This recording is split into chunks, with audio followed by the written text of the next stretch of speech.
So for me, one of my passions is being able to see things that have been discarded, see things that have sort of lost their purpose, that are no longer valued by others, and being able to bring those back to life. There's a sense of accomplishment in someone seeing what was always there, just needed to be brought out.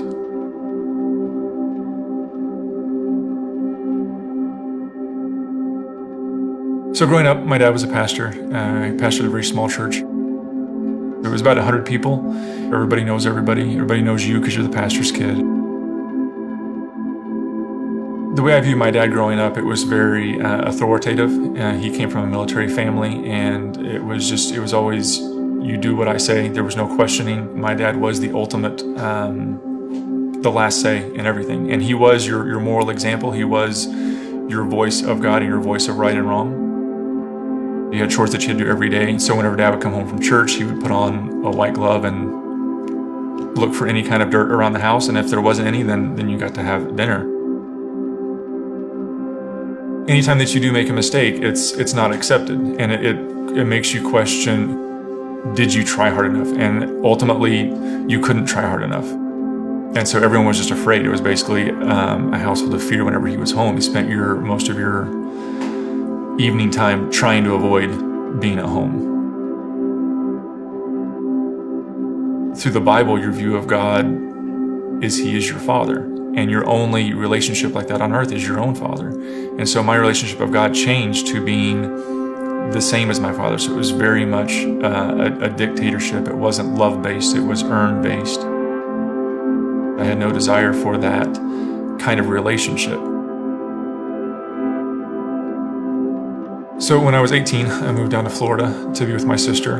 It was my first experience away from any kind of godly influence. There was no longer church. There was no longer my dad. And suddenly I could do whatever I wanted. The very first day I moved down there was the very first day I had a drink. It just kind of took off from there. I was running from the lifestyle that I was afraid of. A constant life of trying to earn salvation and earn love. There was a lot of guilt knowing that what I was doing was wrong, and I was letting God down. I was letting my dad down, and you are constantly feeling like the life that you're living is not acceptable to the people that love you, but you don't want to live the life that you would have to live to get them to love you. I get a phone call from my mom to tell me that for the entirety of my life and for the entirety of their marriage, my dad had been having affairs.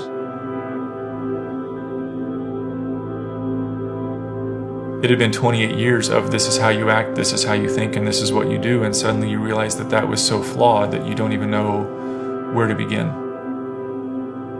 I just viewed him as someone who had manipulated all of us to allow him to live his own lifestyle, and a selfish lifestyle. There was a lot of anger, a lot of hatred.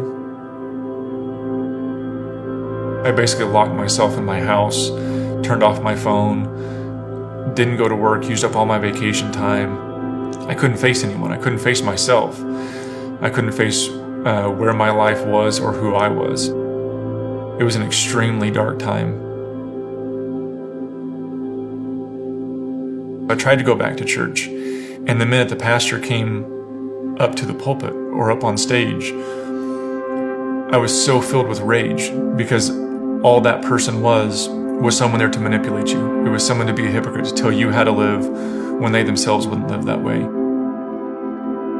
That just sort of further seeded distance from God because you feel like this is where you're supposed to be and you can't handle being there. I was friends with some people on Facebook, people that I'd known since high school. It was obvious that they were happy, they were filled with joy. And I knew their story, and their story was similar to mine. And so I reached out to them, and I just sent them an email, and I said, I'm at the end of my rope.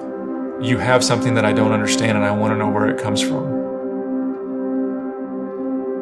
So what was different about his life was church. It was church on the move.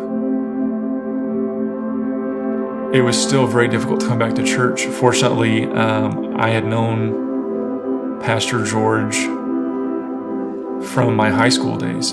I had seen his home life. I had seen how he treated his kids and his wife. And it is what allowed me to come to church every Sunday. I was still angry at God.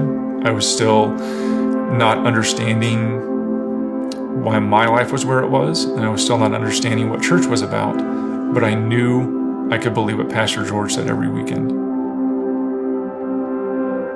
It was one of the big baptism weekends at church, and I've been talking with one of my friends about what baptism was, about what it meant,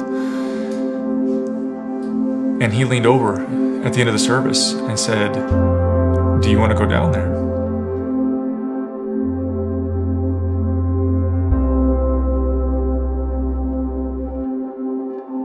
I wanted to, but I didn't want to make it an emotional decision. Because I knew if it was an emotional decision and I messed up, then the baptism wouldn't have meant anything. I would have been right back at square one. But 4th of July weekend, I pulled him aside and I said, "Do you mind baptizing me?"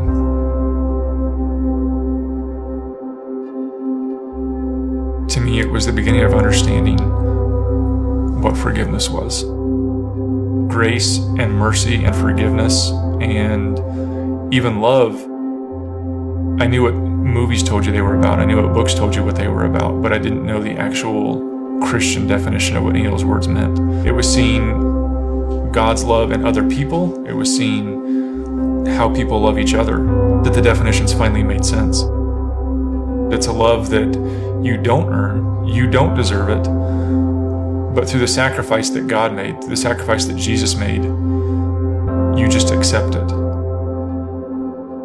I thought God was just about doing what I say because I said so, because I'm an authority, because if you want to get into heaven, you better do what I say.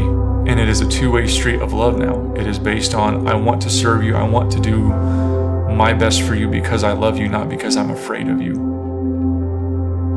I know that God loves me. I know. I may not always feel, but I know, and I just accept it. I've forgiven my dad, and I want him to experience the love that I feel. I want him to experience the God that I now experience. And it's meant so much in my life that as much pain he has caused, I still want him to have that.